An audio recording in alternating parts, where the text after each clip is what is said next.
Chapter 5. RABBI Worse Devil. Americana felt her entire body tingle, as if thousands of invisible needles were pricking her skin. A chill ran through her feet, legs, hands, and arms, then gathered in her chest. The cold rose up her neck, passed over her face, and she felt as though all that frost were being absorbed by something. In the middle of her head, inside her head, then came the heat. It traveled through her feet, legs, hands, and arms, and also gathered in her chest. It rose up her neck, passed over her face, and once more she felt it being drawn into something at the center of her head, deep within.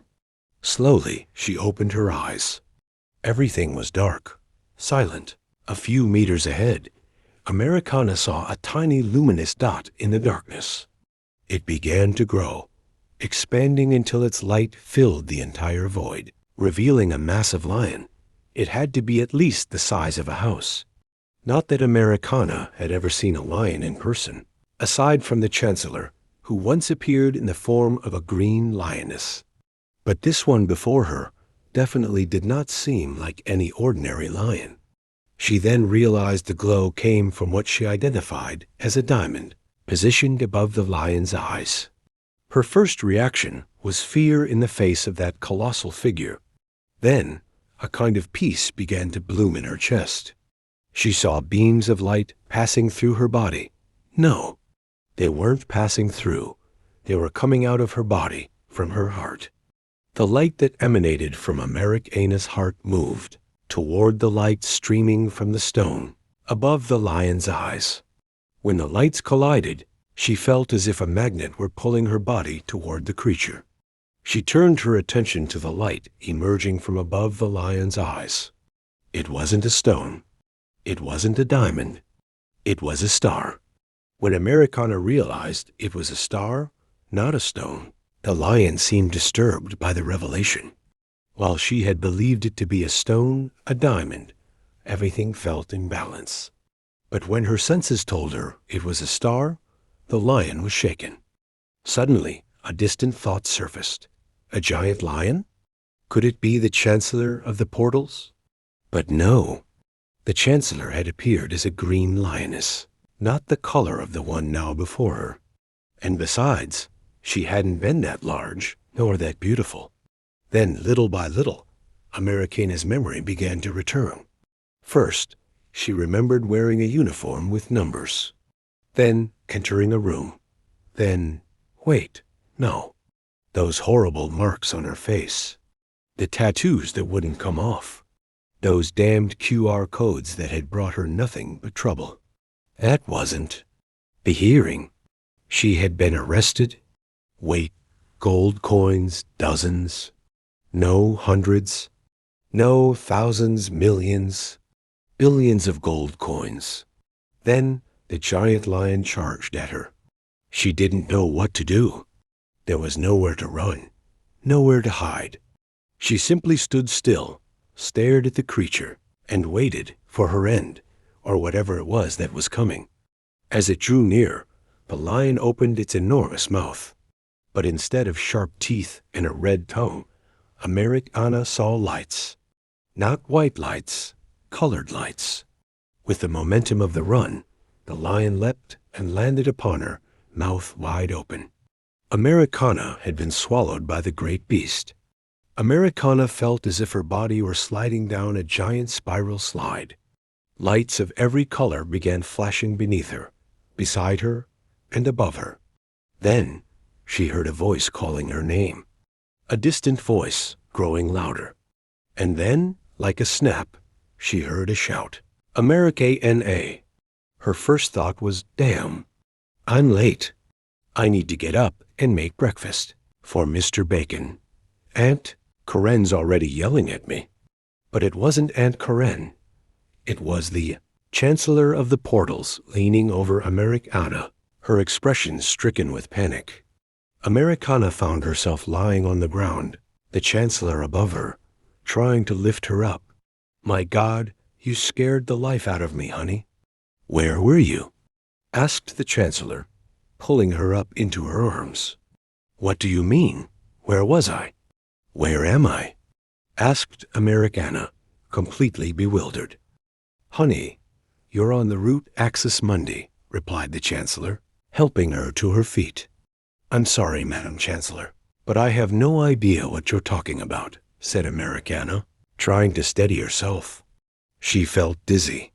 Honey, I'm the one who should be sorry. I sometimes forget just how different our realities are. But don't worry. I promise I'll explain everything and answer all your questions.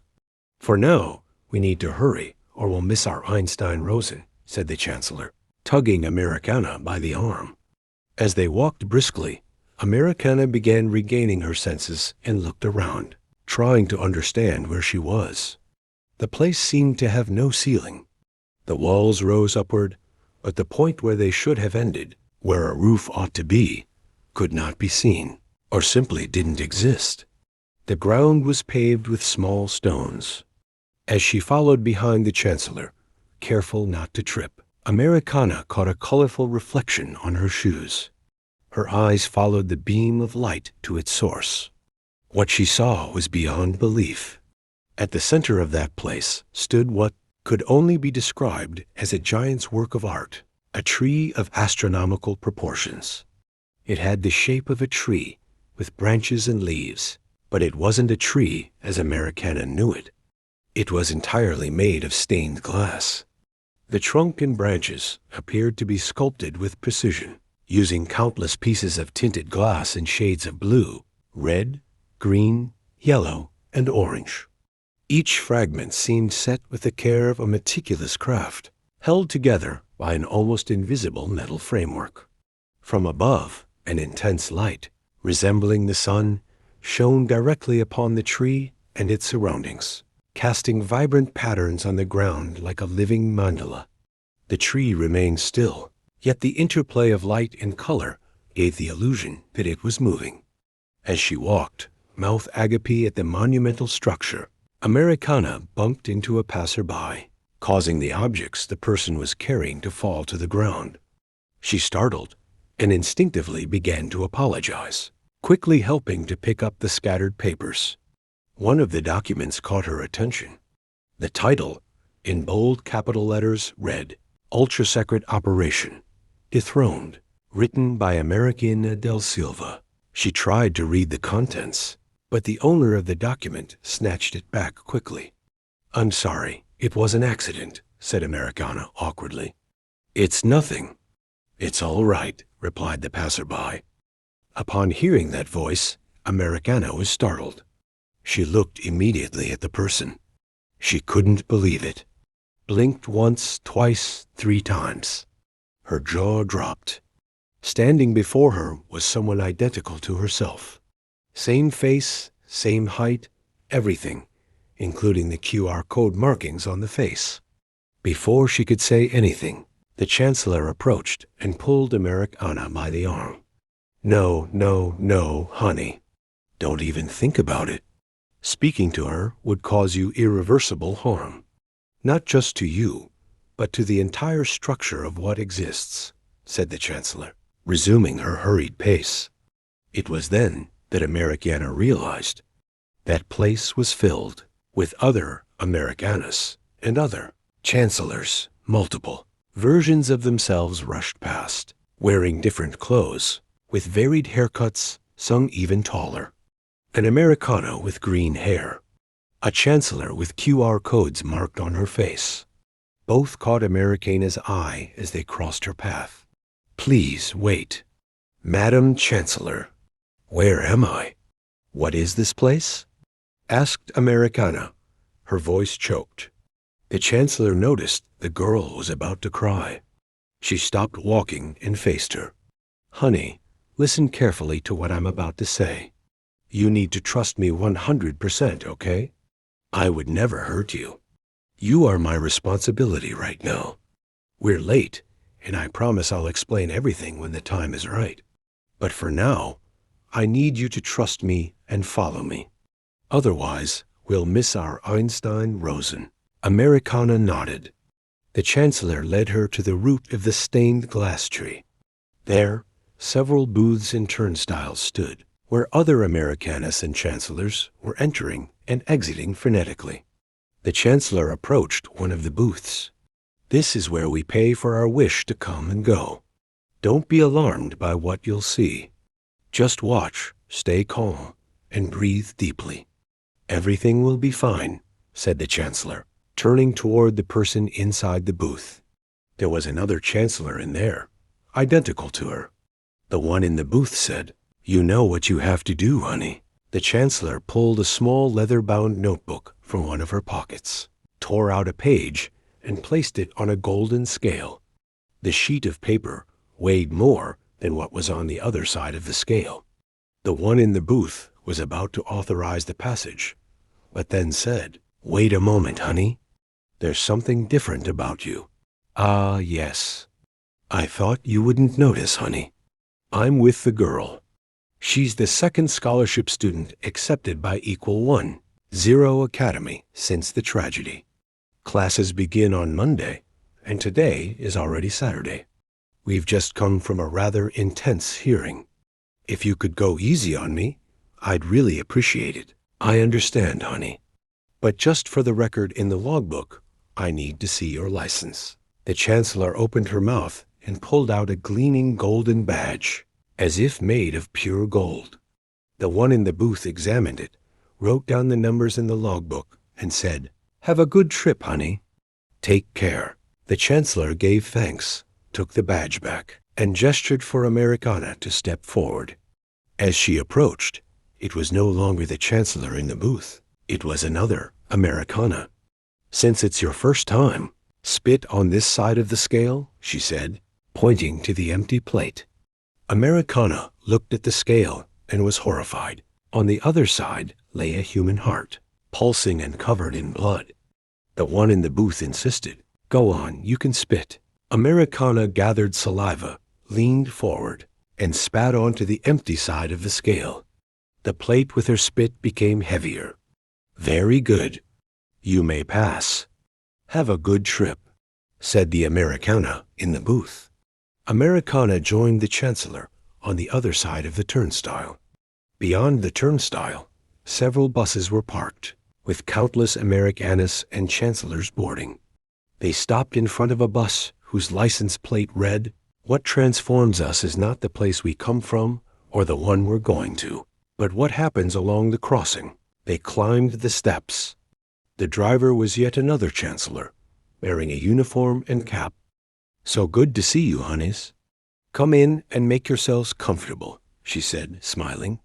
They found 2 empty seats and sat down. The vehicle departed immediately. Americana noticed that the bus windows were made of mirrors. Nothing outside could be seen, only her own reflection. The chancellor took a deep breath, looked at Americana, and said, "Okay, honey. I know your head must be spinning and spinning, but now is the time to answer all your questions." Americana scratched her head and said, "Sorry, Madam Chancellor. There are so many questions. I don't even know where to start." "No problem, honey. Breathe deeply. Take your time. Organize your thoughts. This time here belongs entirely and exclusively to you." Then Americana closed her eyes, took a deep breath, and asked, "Okay, Madam Chancellor. I think before anything else, it's important to know, what is this place we're in? Who are all these people who look like the two of us?" "Well, honey," the chancellor replied naturally, "this place we're in is called the Root Axis Mundi, and right now we're inside an Einstein Rosen." Americana's expression showed confusion, so the chancellor continued, "The Root Axis Mundi is a place where all realities meet.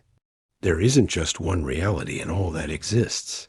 There are multiple possibilities in a person's life, and those possibilities don't just exist in your reality.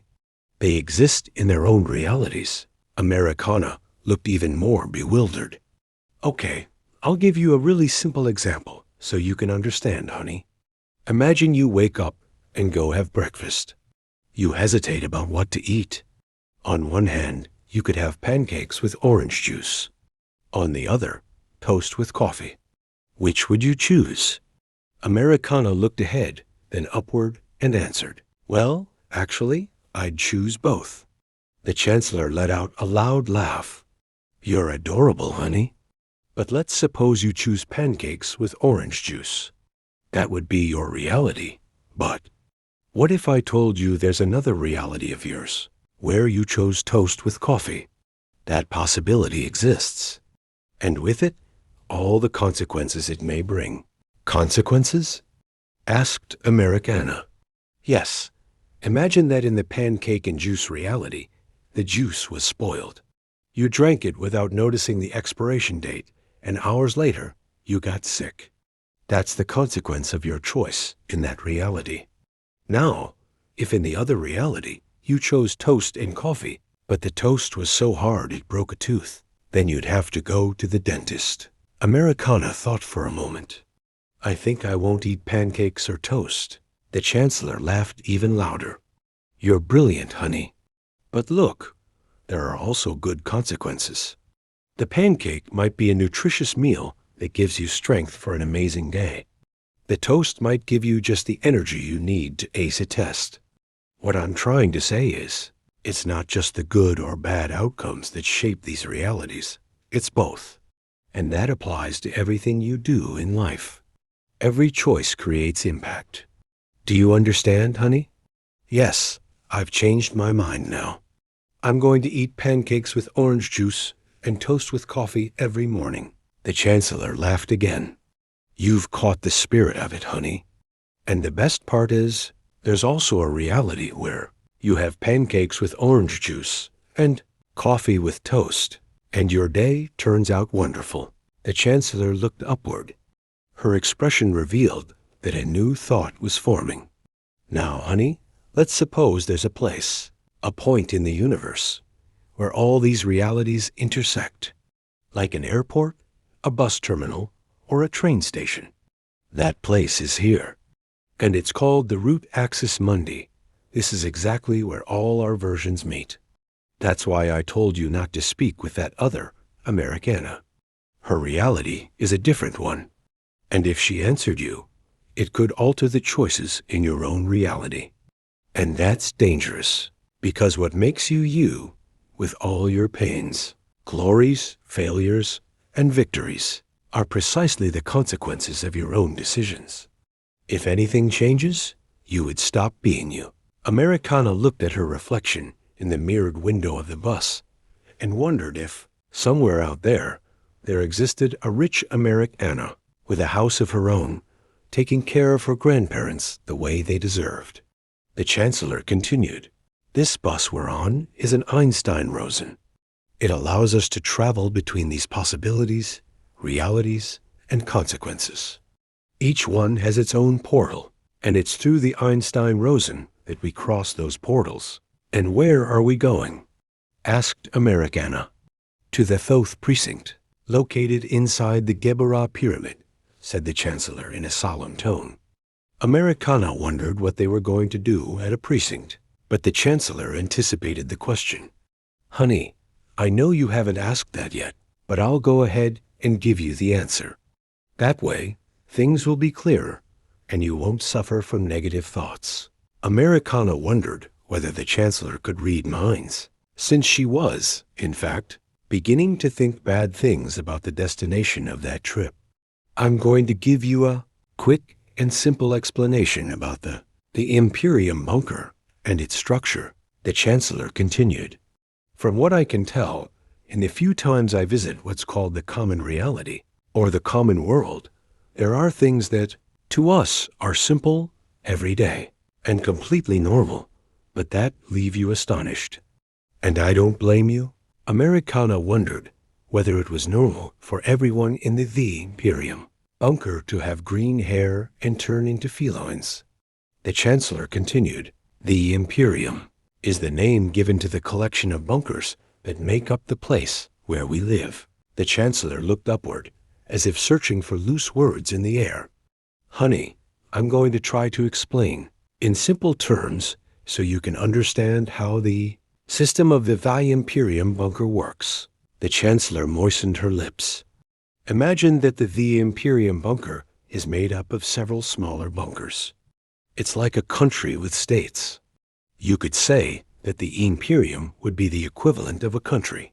And within this country, that is, within the Imperium bunker, there are other bunkers that function like states.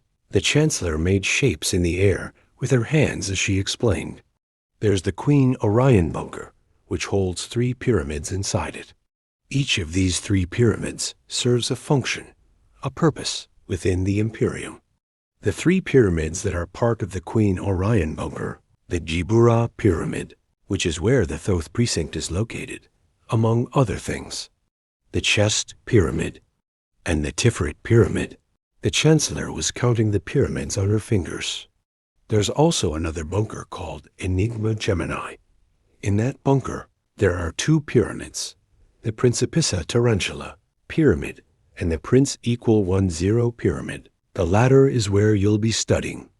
The inhabitants of the Imperium bunker who are school-aged usually attend Equal 10 Academy. After moistening her lips again, the Chancellor continued, and finally, there is the Solomon Colosseum bunker, which holds only 1 pyramid, the Solomon Colosseum Pyramid.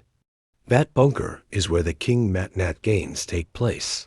It's what governs the entire structure of the Imperium, and consequently, the entire structure of humanity on planet Earth. After a brief pause, the Chancellor concluded, that is the full structure of the Imperium bunker.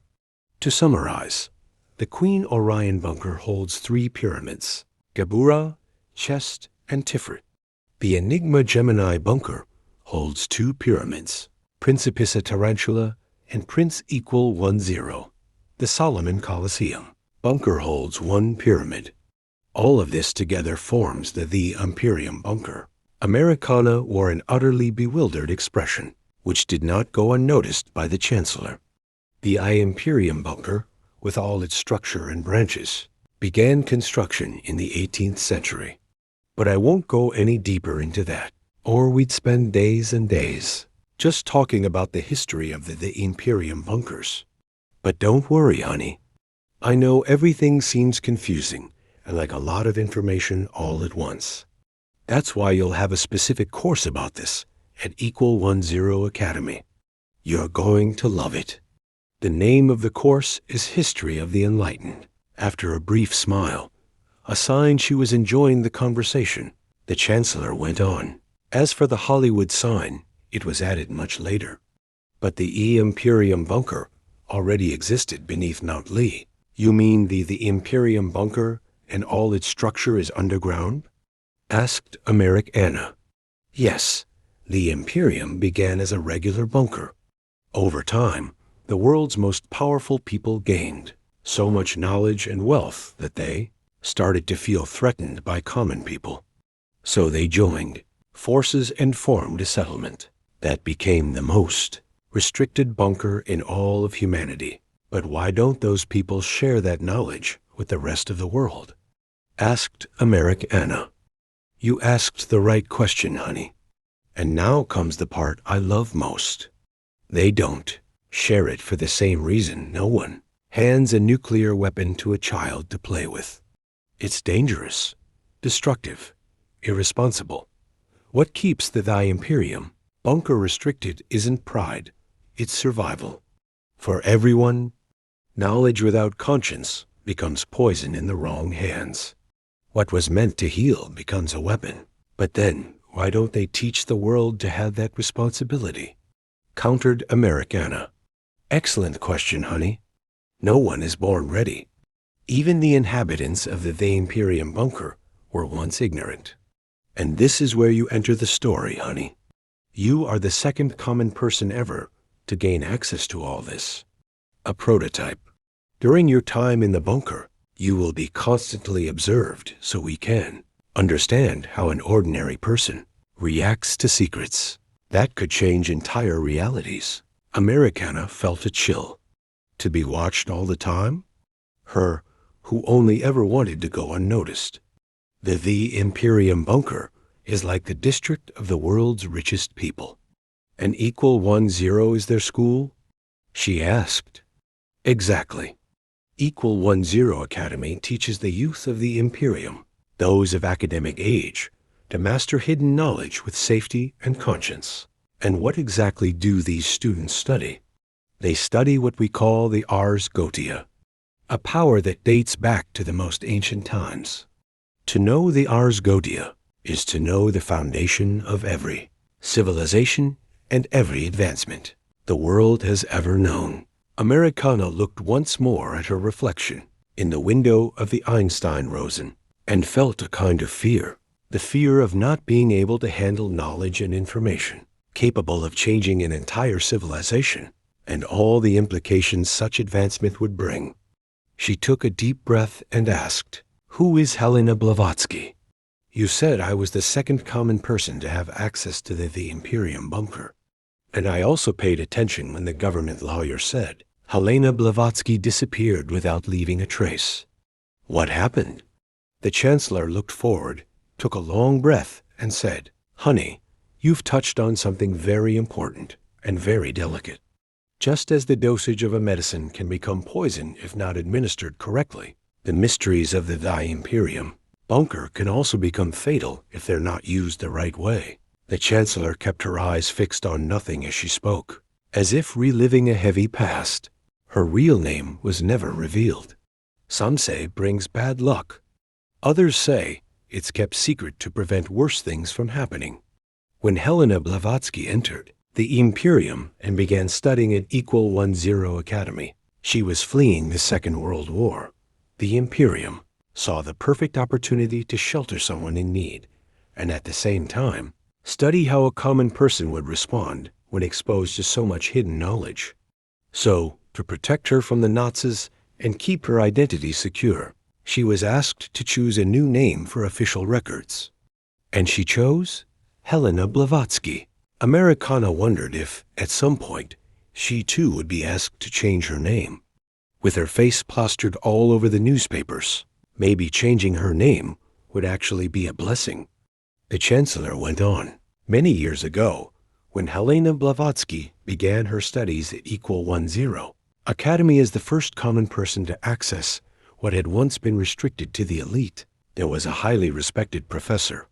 He came from a noble family, was immensely wealthy, and was engaged to one of the most beautiful women I've ever seen. This professor was Helena's patron, and over time, he became fascinated by her intelligence. It was rare to see a scholarship student stand out so remarkably among young people born into power. He began getting too close. And though he wasn't born Jewish, this professor became a rabbi. He said it would help him understand more deeply the Ars Goetia and the mysteries of humanity. The Chancellor seemed to hesitate as she went on. She drew in a deep breath. The professor began inviting Helena to dinners at his home. She met his fiancée. The two became friends. But fascination turned into obsession. And then the professor made an irreversible mistake. He used the Ars Goetia to end the engagement. He invoked the demon Astaroth. He asked her to break off his betrothal and make Helena his bride. But Helena didn't feel the same.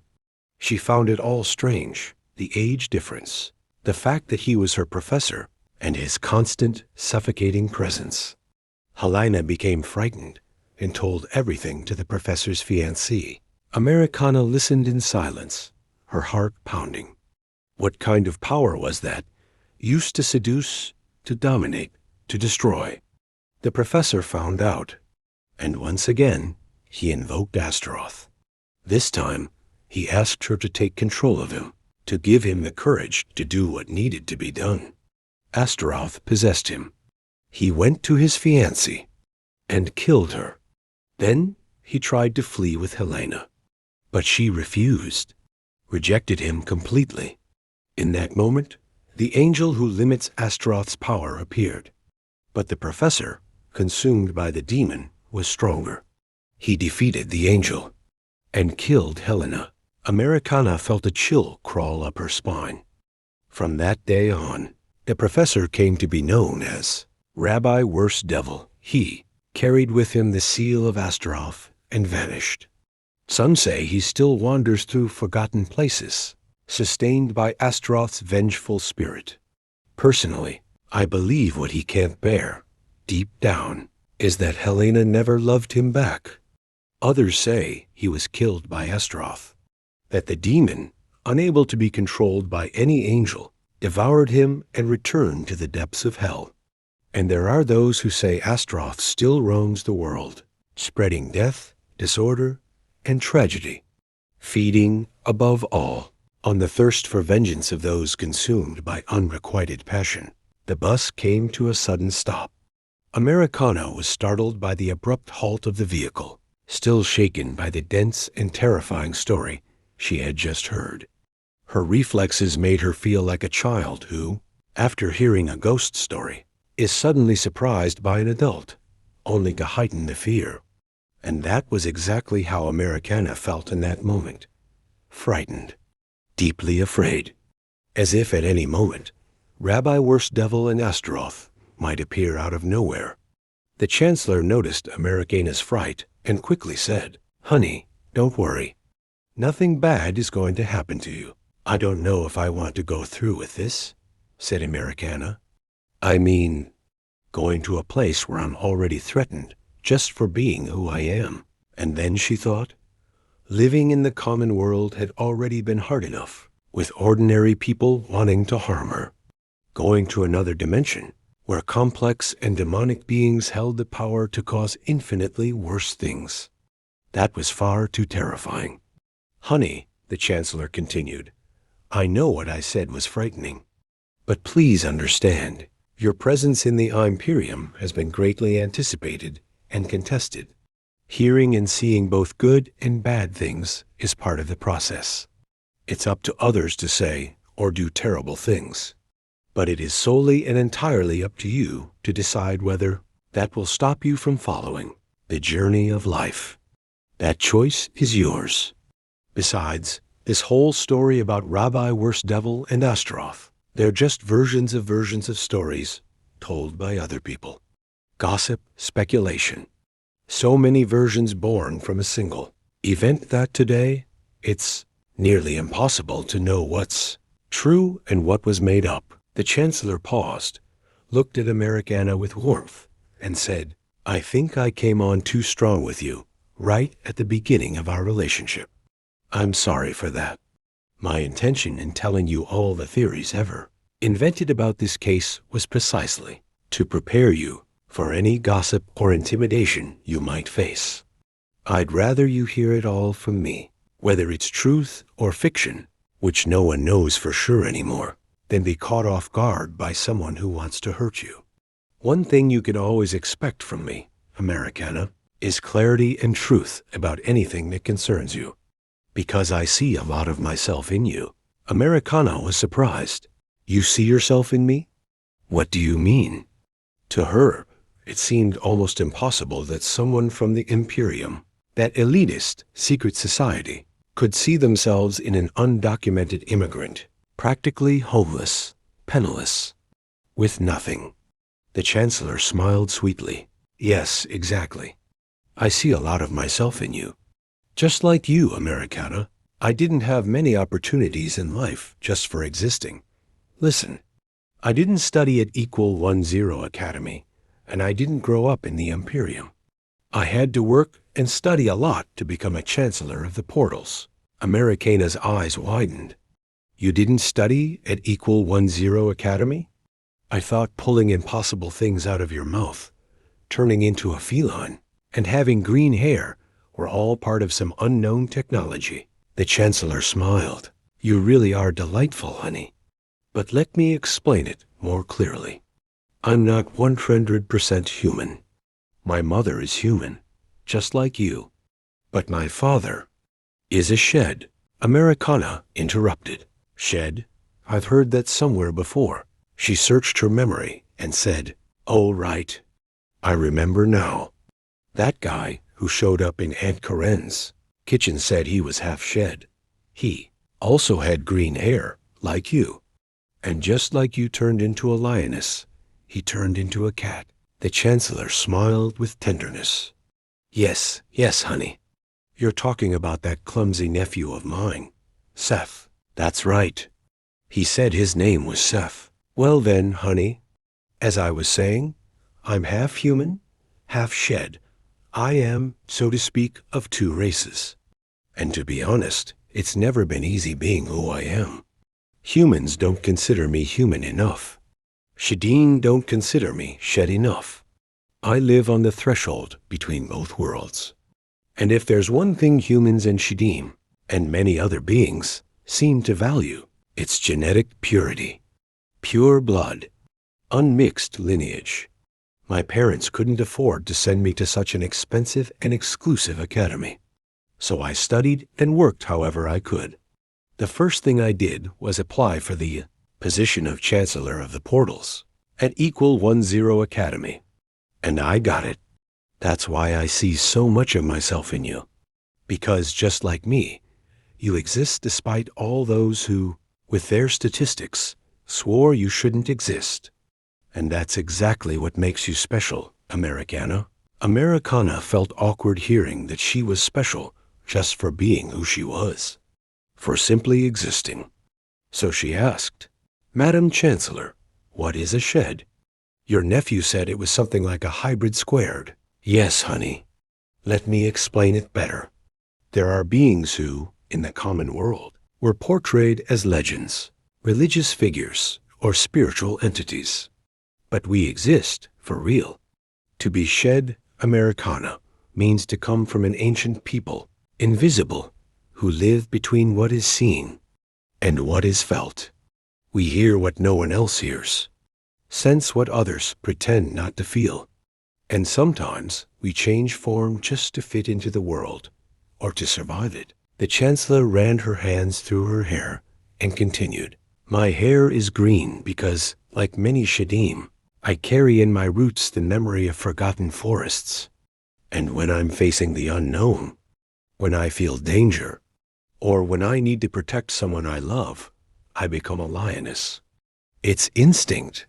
It's the way Shadim show the world that we're still here. The Chancellor paused to reflect, then added, There are people in the common world who capture the essence of the Shadim perfectly. One artist I admire a lot is named Aaron B. Heimlich. His works capture the spirit of the Shadim with remarkable accuracy. I don't look like what he paints because I'm half human. But my father, he looks exactly like the figures in Heimlich's paintings. Americana grew even more curious. And your nephew, Seth? He's shed and human. But is he something else too? The Chancellor burst out laughing. Yes, honey. Seth is very special, though he drives me absolutely mad. I'm the daughter of a shed and a human. That makes me a hybrid. But Seth is the grandson of that same shed and that same human. And on his mother's side, he's the grandson of a human and a Lilum. That makes him, as he likes to say, a hybrid squared. The Chancellor smiled again. That boy. Sometimes I want to strangle him. The bus has been stopped for a while now. Did something happen? Are we getting off soon? Asked Americana, anxious. The Chancellor replied, Don't worry, honey. We'll get off soon. This stretch of the route Axis Mundi usually has traffic. But we'll be out of this Einstein-Rosen in no time, she said with serenity, almost carelessly. Meanwhile, Americana was nervous and anxious about having just left a courtroom and now having to go to a precinct. She already imagined tall, heavily armed guards on all sides. Then, a robotic voice echoed loudly, Attention, all passengers heading to the Queen Orion bunker. Gather your belongings and proceed to the nearest exit. At last, we've arrived. Let's go, honey, said the Chancellor, rising and walking toward the back of the Einstein-Rosen bus, beneath a sign that read, Exit. As she stepped off the vehicle, Americana found herself in a place that resembled a subway station, with grimy tiles covering every wall. There were 2 doors, one red and one blue. The red door looked like old wood, with patches covered in what seemed to be mold. Next to it, an elderly-looking homeless man lay on the ground, leaning against the wall, wrapped in a filthy blanket. The blue door was also wooden, but richly adorned with carvings in Louis XVI style. Beside it, a blonde young lady in an elegant dress sat on a chair of the same design. The Chancellor and Americana stopped in front of the two figures. The beggar said, "Only those who want a fate like mine may enter here." The young lady also declared, "Only those who want a fate like mine may enter here." Instinctively, Americana took half a step toward the young lady, but the Chancellor headed toward the door beside the filthy beggar. "Honey, no, that's not the way. This is the way," she said, pointing to the red door. Upon hearing that, the young lady rose from her chair with elegance, stepped toward Americana, and said, "Sweetheart, are you alone?" Americana replied that she was with the Chancellor. Then the young lady responded, "How long have you known this woman?" she asked, looking the Chancellor up and down. "She seems a bit odd. Do you really trust her?" "I met her. I think it was this morning," said Americana, but before she could finish, the young lady interrupted. "Sweetheart, I think you're in serious danger. Come in here. I'll go get help. This all feels very suspicious." Americana felt caught in a bind. She looked at the Chancellor, who had her hand outstretched, saying, "Honey, this way. Trust me." The filthy beggar added, "Yes, this is the way," he said, rubbing both hands together and letting out a laugh with his yellow, rotting teeth. "Sweetheart, come in here. You're in danger. Come on, quickly." The young lady stepped closer and grabbed Americana by the arm. "Honey, no, not that way. Trust me," said the Chancellor, grabbing Americana's other arm. Suddenly, the beggar stood up, seized Americana's arm, and let out another cackling laugh. The young lady began to scream, "Help! Help! Someone please help. This child is in danger. Call the police. Honey, trust me. This way," cried the Chancellor, pulling her, along with the beggar, toward the old red door. Americana was caught in the middle. On one side, the Chancellor and the beggar pulling her toward the red, aged door. On the other, the young lady screamed for help, trying to drag her into the blue door. Then, all of a sudden, the Chancellor let out a roar. Americana turned to look at her, terrified. The Chancellor's mouth had transformed into a massive lioness's snout, with large teeth and a red tongue. The young lady fell backward in shock at the roar and the transformation. On the floor, she began to convulse, foaming at the mouth. Within seconds, her arms and legs elongated, revealing enormous claws. She was no longer a young lady. She had become a monstrous creature, humanoid in shape, with the traits of a giant spider. The creature flung open the blue door. A massive blaze erupted from within, rushing straight toward Americana, but was stopped by the beggar, who drove a broom handle into the creature's chest. "The girl's a newcomer. Her guardian chose my door," he shouted, laughing. Americana staggered back, panting, drenched in cold sweat. The monster collapsed, lifeless. The beggar turned to the Chancellor. "That's the 7th one today. Many arrive without knowing how to tell the true path into Queen Orion. There was one in particular I hadn't seen in years. He seemed to choose the wrong door on purpose. So I sent him to King Nedlud." The Chancellor, still catching her breath, replied, "I can imagine. Thank you, Chancellor Neo. Have a wonderful day. By the way, we need to go in." "Come on, Americana, honey. Let's go." "Always at your service, Chancellor Valera," said the beggar, breaking into a fit of laughter as he unlocked the red door. Still in shock, Americana followed the Chancellor through the red door. Inside, everything was dark. Suddenly, lights flickered on, revealing an elevator. "Sorry, honey. I forgot to tell you about this portal rule.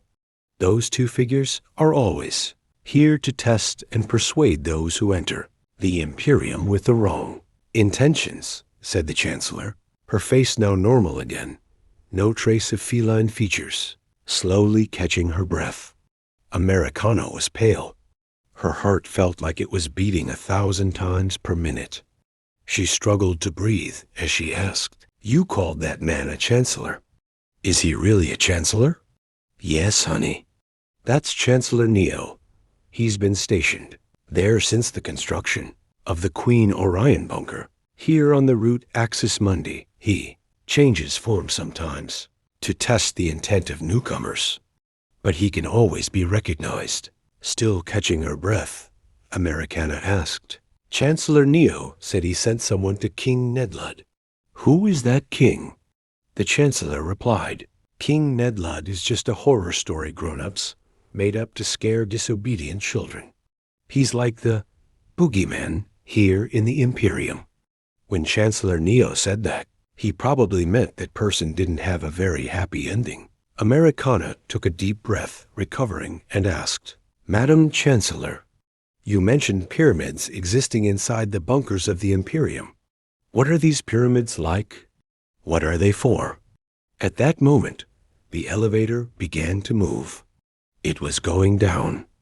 The Chancellor then replied, with an enigmatic gleam in her eyes, "All of the Imperium's bunkers contain pyramids. They are where the inhabitants live and work.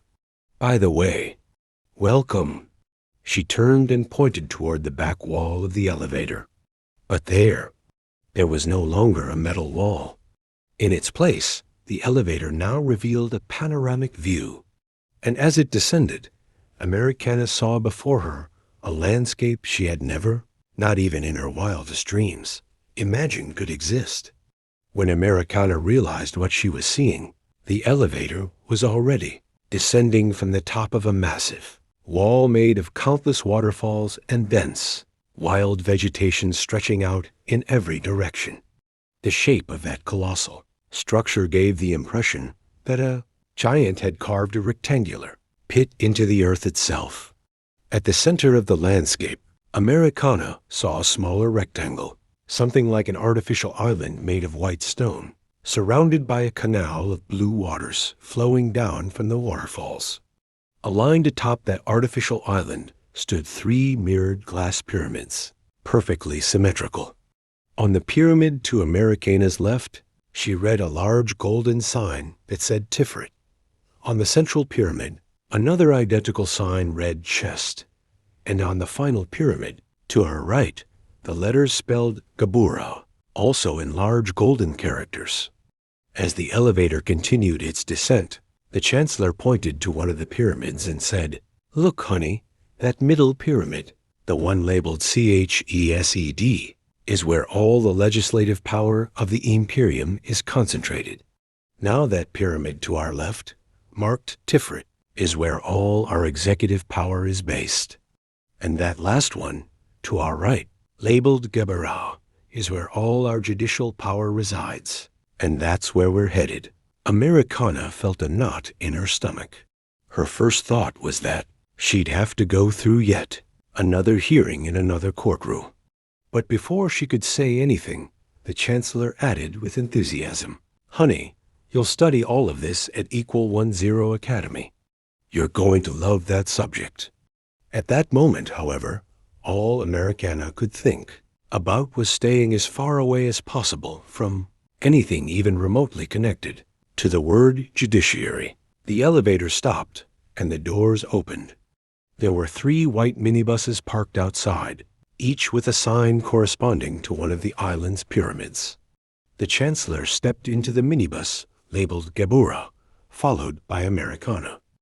The vehicle crossed a bridge that connected the elevator platform to the island of the pyramids, passing over the canal of water that flowed down from the countless waterfalls. With each kilometer the minibus advanced, Americana thought about jumping out and running back to the elevator.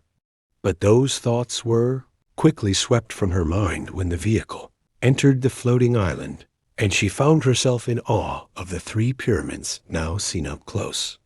From the top of the cliff, the pyramids hadn't seemed that large. But now, standing before them, They rose as if they meant to touch the heavens. Only now, as they approached, did Americana notice that inside this mirrored glass pyramid stood several buildings with Roman columns, in shades of beige, white, and light gray. The Chancellor nudged Americana and said, "See those buildings inside the pyramids? They're the headquarters of the powers each one represents. The people who work in those buildings also live here. So the Queen Orion bunker, with its 3 pyramids, isn't just the seat of the Imperium's public institutions, it's a complete city. Or better yet, 3 complete cities. But I thought the Imperium was just one big bunker." "A single bunker," said Americana. "Good observation, honey. In fact, what the inhabitants of your world, the common world, are meant to believe is that there's only one bunker. But in reality, there are 3 bunkers that make up a single empire: the Queen Orion bunker, the Enigma Gemini bunker, and the Solomon Coliseum bunker. Together, they formed the Imperium bunker." The minibus turned right and headed toward the entrance of the Gebera pyramid. There, the Chancellor and Americana got out of the vehicle and walked toward the security checkpoint for entry and exit. Upon arriving, the Chancellor approached the information desk and spoke to the guard on duty. "FOEDUS, honey. I'm the Chancellor of Portals from Equal 10 Academy, Valera Atticus Chidark. I'd like to enter this pyramid, Gebura." A man in a security uniform and cap asked, "FOEDUS, Madam Chancellor. Please tell me which locations you intend to visit and the reason," he said, picking up a clipboard and a pen. "I come on behalf of Equal 10 Academy and the company Novakstrai to retrieve the belongings of Helena Blavatsky, which are being held at this pyramid's precinct." The Chancellor replied matter-of-factly, "But why would you be retrieving items that were confiscated by the Thoth precinct?" The guard asked. "Because classes at Equal 10 Academy start this Monday, and I'm here with the new scholarship student who will be taking Helena Blavatsky's place. I have with me the official request, signed by Director Popsis. Rock, would you like to see it?" But before she could finish, the guard already had his eyes wide open, pointing his phone at Americana. "My God, no way. Is this truly the second girl from the common world to be chosen by the app to enter the Imperium? Why is she wearing prison clothes? And look at those QR code markings. This is amazing. I can't believe I'm standing in front of the new scholarship student," he exclaimed, completely thrilled. Americana had been so overwhelmed since leading the hearing with the Chancellor that she had completely forgotten she was still wearing the prison uniform. And worse, she'd forgotten about the damned QR code tattoos stamped across her face. Her first instinct was to hide behind the Chancellor and lower her head. "Mr. Security, you're frightening the girl," said the Chancellor. But the guard didn't hear a word. He was too absorbed in filming the moment. "My God, I can't believe this. Can I get your autograph, please?" he whimpered, handing her his clipboard and pen. Americana was stunned, frozen. Never in her life had anyone asked her for an autograph. She looked to the Chancellor, who gave her a silent nod of encouragement. Then, with trembling hands, she took the clipboard and pen and began to write. Or almost. In that moment, Americana asked herself a question she never imagined she would. What do people even write in an autograph? She'd seen plenty of artists on TV and the internet signing autographs, but she had never actually stopped to think about what they wrote. After all, she had never met anyone famous herself. So she decided to simply sign her name and handed the clipboard and pen back to the guard. My God, what an incredible name. Ame Arici Ana. This is by far the most patriotic thing I've ever seen. Girl, no matter what anyone says, you're more American than most people I know, said the guard, starstruck. Mr. Security, Do you still need my credentials and Americana's signature? Asked the Chancellor. Not at all. No need. You're both cleared. Welcome to the Geberah Pyramid, said the guard, opening the gate. Americana looked back and saw the guard picking up the phone, calling several people. After passing through the security checkpoint, the Chancellor and Americana headed toward a taxi stand. As they walked, the girl asked, Madam Chancellor, what does FOEDUS mean? FOEDUS means make pact. It's how the inhabitants of the-Imperium say hello and goodbye. It's like aloha in Hawaii.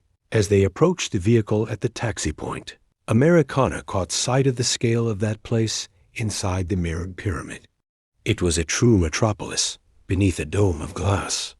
At first glance, what caught Americana's attention were several, what appeared to be large rings of polished white metal floating in the air at the height of the buildings. Inside those metallic circles pulsed something that resembled a light, flickering on and off at high speed. The Chancellor searched for Americana, looked around, and saw the girl frozen in place, mesmerized, staring up at the rings above. She slowly approached, stood beside her, and also lifted her gaze.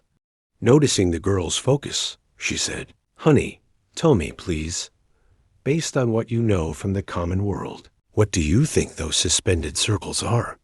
I have absolutely no idea, Madam Chancellor, but if I had to take a wild guess, I'd say there's some kind of satellite that transmits Wi-Fi. Like a giant modem, Americana replied. The Chancellor laughed brightly and responded, Excellent guess, honey. Your associative perception is impressive. But that's a jump chrono station. Upon hearing the term, Americana pictured a group of people jumping on a trampoline. Sensing her confused look, the Chancellor quickly elaborated. Honey, in the common world, public transportation developed through the creation of steam trains. Then came subways, suspended monorails, maglevs, and eventually hyperloops. But here in the Queen Orion bunker, as well as throughout the Imperium, we've gone far beyond that. What you're seeing is a kind of futuristic subway. People travel through these machines and arrive at any destination in less than a second. That blue light that blinks from time to time at the center of the ring indicates there's a person inside, crossing this dimension at that very moment. You'll learn all about it at Equal 10 Academy, and you're going to love every moment of it. I'm sure. The Chancellor sighed and continued, but loving to study doesn't mean I love the thing or object being studied. Some technological advances are killing people's presence. Americana furrowed her brow. How could that kind of futuristic subway be killing someone's presence? But before she could say anything, the Chancellor began a speech meant for an audience of one. Americana, technology doesn't scare me, honey. What scares me is what it's done to time. Time used to be a trail, full of stops, encounters, unpredictability. Now they want to turn it into a tunnel, straight and silent, where no one sees anyone. You just jump and there, you've arrived. But what about the journey? What about the story between point A and point B? Look, I write by hand.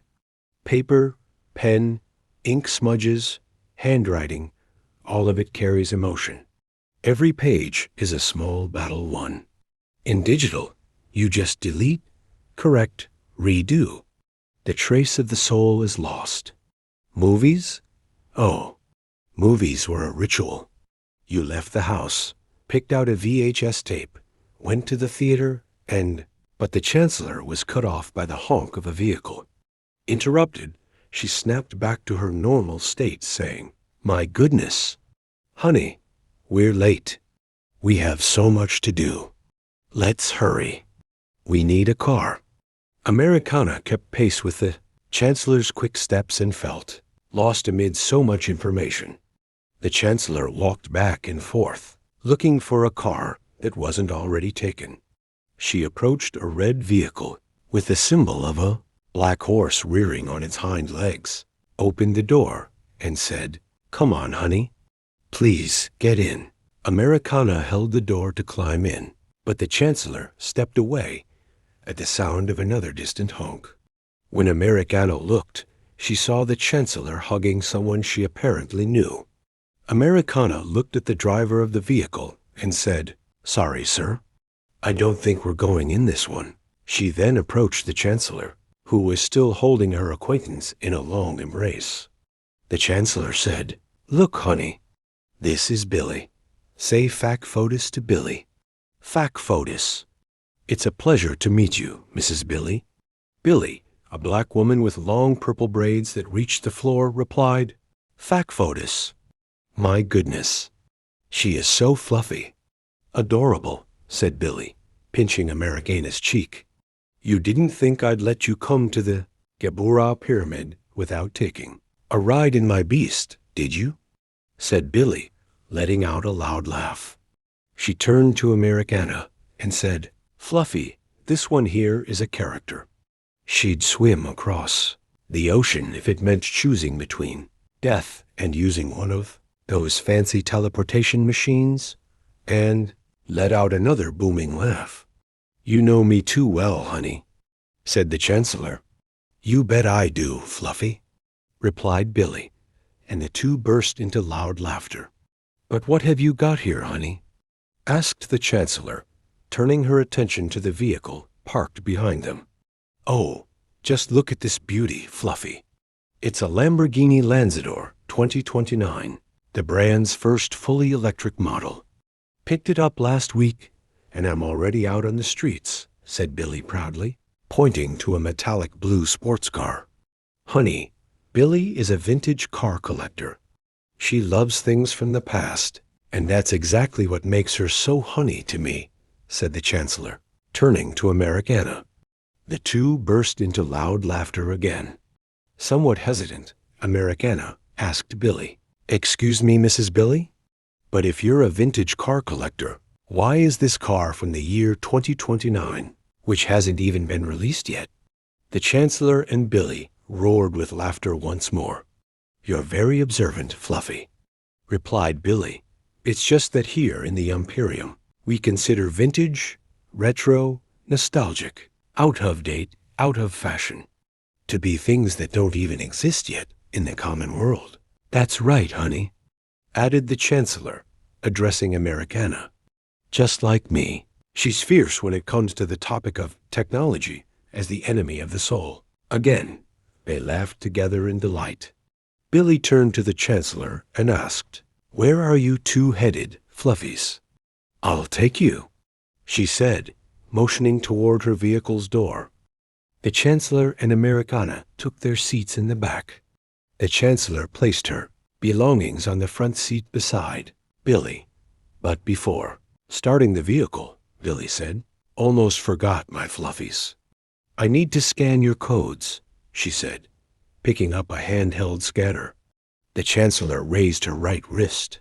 Billy brought the scanner close, and it emitted a green light over the Chancellor's wrist, followed by a soft approval beep.